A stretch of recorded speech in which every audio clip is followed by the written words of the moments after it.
اللهم اجعلني ممن أقبل تائبا فقبلته، وسألك سؤالا فأعطيته، وشكى لك همه ففرجته، وعلمت فضيحته فسترته. يا رب كن لي حبيبا وقريبا، ولدعائي مجيبا.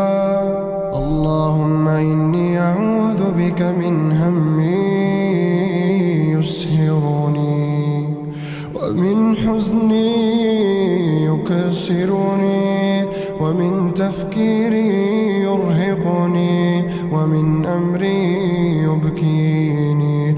اللهم أبعد عنا أذى الدنيا وحيرة النفس وحزن الليل.